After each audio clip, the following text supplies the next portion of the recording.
지구인 여러분, 안녕하십니까? 나는 화성인입니다. 지금까지 구독을 하신 분들께서는 개략적이나마 고대 미스터리들에 대해 윤곽이 그려지고 상상이 되지 않았을까 합니다. 그러나 구체적인 상상은 어려울 것이며 실체를 알면 더욱 흥미로울 거라 생각합니다. 지금 페루 지역의 고원에 위치하고 있는 마추픽추는 각종 가설들로 가득하며 세계의 미스터리 중 미스터리로 알고 있습니다. 고대 미스터리 이족들에 대하여 전혀 엉뚱한 주장들도 있지만 일부 지구인들은 방송이나 유튜브 등을 통하여 지구인의 작품이 아니라는 것을 조목조목 논리적으로 잘 밝히고 있기도 합니다만 거기까지인 듯합니다. 그러나 여전히 지구인 대부분은 그 유적들이 지구인의 작품으로 알고 있습니다. 우리 화성인의 입장에서 보면 우습게도 지구인들이 이럴 때는 바보같이 느껴지기도 합니다. 그중 악권은 마추픽추가 고대 황제의 별장이었다고 하는 부분입니다. 별장이라는 주장은 면적이나 크기가 거대하진 않지만 지리적으로 열악한 지역에서 거석을 이용한 정교한 건축 기술이 적용된 대단한 건축물이라는 것에서 황제가 명령한 건축물이라고 생각할 수밖에 없다는 것입니다. 일반적으로 별장이라 하면 심신의 피로를 풀기 위해 가끔 휴식을 취하는 별개의 건물인데 과연 마추픽추가 그런 요구에 부합되는 것인지 보겠습니다. 우선 지리적으로 접근하기가 대단히 어렵습니다. 거의 산악 등반가 수준이 되어야 당시 거기에 당도할 수 있었습니다. 당시 황제들이 무슨 운동선수도 아니고 더구나 산악 등반가는 더더욱 아닐 텐데 무슨 휴식을 취하러 가겠냐는 것입니다. 그리고 황제가 움직이면 주변 많은 신하들이 따라 움직일 텐데 무슨 수로 이동이 되겠냐는 것입니다.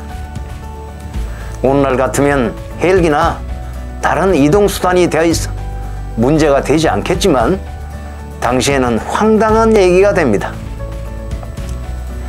또 황당한 주장을 보면 당시 평지에는 기름지고 물이 풍부한 살기 좋은 땅이 얼마든지 펼쳐져 있는데 굳이 최고로 척박하고 열악한 고지 중에 고지로 간 이유가 황당한 것입니다. 평지에는 풍부한 물뿐 아니라 주택 마련을 위한 좋은 나무와 재료들이 널려 있었고 각종 열매 등 식량거리도 지천이 있었지요. 주변 특성상 침략이나 전쟁 등으로 공통된 특이사항이 있었다면 평지에는 아무도 살지 말았어야 되며 마추픽추 같은 곳은 수없이 많이 생겼어야 됩니다. 거기에는 거주민들이 식수를 해결할 강은 물론 큰 연못이나 호수도 없습니다. 오로지 즉석 빗물에 의존할 뿐입니다. 황당한 부분은 또 있습니다. 마추픽추에 지어진 건축물은 대부분 거석이 줄을 이루고 있습니다. 거석을 채석하고 이동하며 종이 한 장 오차가 없는 정밀 시공에 대해서 조금만 생각해보면 황당하기 그지없습니다. 그 정도 공사에는 지휘 감독자와 참여 인원은 물론 공사 기간, 건축 기술과 해당 공사를 위한 의식주 해결 등 수많은 문제들이 있습니다. 어느 하나 황당하지 않은 부분이 없습니다. 혹여 거기에 그런 주거지를 만들면 그만한 이득이나 그 이상의 무언가가 있었다면 모르지만 얼마 살지도 못하고 사라져 버리기까지 한 것은 더욱 설명이 어려운 것입니다. 그러한 문제들을 안고 마추픽추를 건설한 이유를 아무도 답변하지 못하고 미스터리라고 합니다. 이는 이집트의 대피라미드나 영국의 스톤헨지, 미크로네시아의 남바들 등 수많은 고대 거석 구조물들을 제대로 설명하지 못하는 것과 같은 이치라고 볼 수 있습니다. 왜 모두가 하나같이 살다가 사라졌을까요?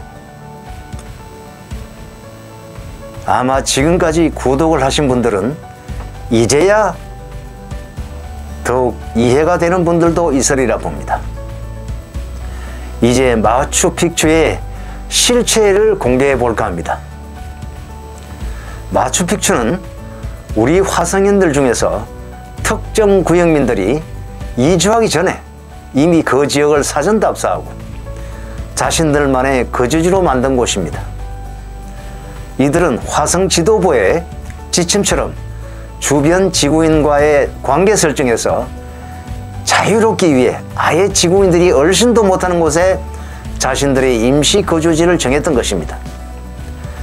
당시 마추픽추는 지역이 높고 험준하여 얼마 안 되는 미개한 주변 지구인들은 감히 얼씬도 못할 정도의 지역이었습니다. 그리고 우리 화성인들의 우주선이 드나드는 모습을 보면서 신의 영역 정도로 생각했을 것입니다. 화성인들은 필수 장비를 우주선으로 실어와 각종 공사와 생활에 사용하였습니다. 특히 필요한 물과 식량은 앞서 설명한 대로 첨단 장비로 모든 해결을 하였습니다. 그리고 일부 자연을 이용한 수로는 인테리어로 활용한 것입니다. 후일 이곳을 차지한 지구인들은 그 물을 이용하여 일정 기간 생활하였으리라 봅니다만 오래 가지는 못했을 겁니다. 부분적으로 보완은 했겠지만 모든 시설이 우리 화성인들의 기준에 맞게 설계되어 당연히 지구인들에게는 맞지 않은 곳이었죠. 그리고 지구 전체가 화성에 비해 자연 경관이 뛰어납니다. 특히 마추픽추는 우리 화성인들이 동경하는 최고의 자연 경관이었습니다. 화성에서는 일찌감치 자연이 황폐화되고 가상현실로만 접할 수 있었기에 한 폭의 그림 같은 마추픽추의 풍경은 화성인들에게는 꿈만 같은 곳이었습니다. 당시 주변 평지도 깊고 넓은 원시림이 우거지고 세계에서 가장 지구인이 적은 곳이기도 하여 많은 우리 화성인들이 정착을 한 곳입니다. 마침내 우리 화성인들이 그곳을 버리고 지하기지로 떠나고 난 후에 주변 지구인들이 우리의 주거지들을 차지하였습니다. 그러나 지구인들이 사용하기에는 많은 부분들이 부적합하였을 것입니다. 아무리 보완을 하지만 오래 갈 수는 없었습니다. 마추픽추를 자세히 보면 돌을 쌓은 부분들의 기술 차이를 볼 수 있을 것입니다. 지구인들이 일부를 보수하고 보완한 것이죠. 이렇게 어렵지 않게 말씀을 드렸는데도 이해를 하지 못하고 부정한다면 이것은 지구인의 한계라 말씀드릴 수밖에 없습니다. 마지막으로 조금만 더 부연한다면 거석의 가공기술 등입니다. 특히 거석의 이연매를 보시면 오늘날에도 가공하기 쉽지 않은 정밀한 기술을 볼 수 있습니다. 또 평지도 힘든 험준한 지역임에도 몇십 톤의 거석을 채취하고 가공하여 이동한 것은 당시 지구인들의 기술로는 어림없는 것으로 봐야 합니다. 이 부분에서 오늘날 지구인들은 별별 억지 논리로 자신들의 조상이 한 것이라고 합니다. 솔직히 최근 몇백 년 전만 하더라도 지구인들은 거의 대부분 미개한 수준이었습니다. 대한민국의 과거 조선시대만 하더라도 마추픽추를 건설할 수 있었겠는지 생각해 볼 필요가 있습니다. 마추픽추 역시 대피라미드처럼 석재가 유적의 주요 부분입니다. 이 부분에서 지구인들은 높은 기술과는 별개로 쉽게 생각하는 부분이 있습니다. 대단한 착각이지만 우리 화성인들은 그런 지구인들의 착각을 잘 이용했다고 앞서 1편과 2편에서 말씀드렸습니다. 마추픽추의 정밀, 석재, 이연 부분에 대해서 조금만 생각해 보면 뭔가 이상하다는 판단이 나와야 되는 것입니다. 그럴 필요성도 의문이고 기술적인 문제도 엄청납니다. 그렇게 큰 석재를 그냥 쌓아 올리는 것도 힘든데 거기다 다른 돌과의 접합 부분이 기하학적으로 초정밀하게 쌓은 기술은 고도의 기술 수준을 보유하고 있지 않으면 할 수 없는 일입니다. 마추픽추의 건설 시기는 모두가 제각각이고 학자들이 주장하는 것보다 훨씬 앞선다는 주장도 많더군요. 당연히 지구상의 미스터리 유적들은 거의 기원전 1만 년 이상으로 비슷합니다. 그리고 우리가 지하로 떠나고 대부분 지구인들이 살다가 사라지고 폐허가 되는 공통점을 가지고 있습니다. 지구인들의 자존심을 이해는 합니다만 결단을 내려야 할 것입니다. 앞서 언급하였습니다만 일부 지구인들이 현재 유튜브 등을 통하여 고대 미스터리 유적들에 대해서 비슷한 팩트 체크를 해주고 있습니다. 다만 미스터리의 실체에 대한 합리적이고 논리적인 가설이 없다는 것입니다. 일부 가설이 있기는 하지만 대부분 무슨 우주 제국이니 은하 제국이니 뭐 이런 것들하고 연결시키고 있더군요.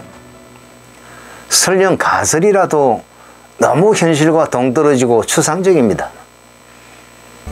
우리 화성인들은 재미있게 모두 보고 있습니다.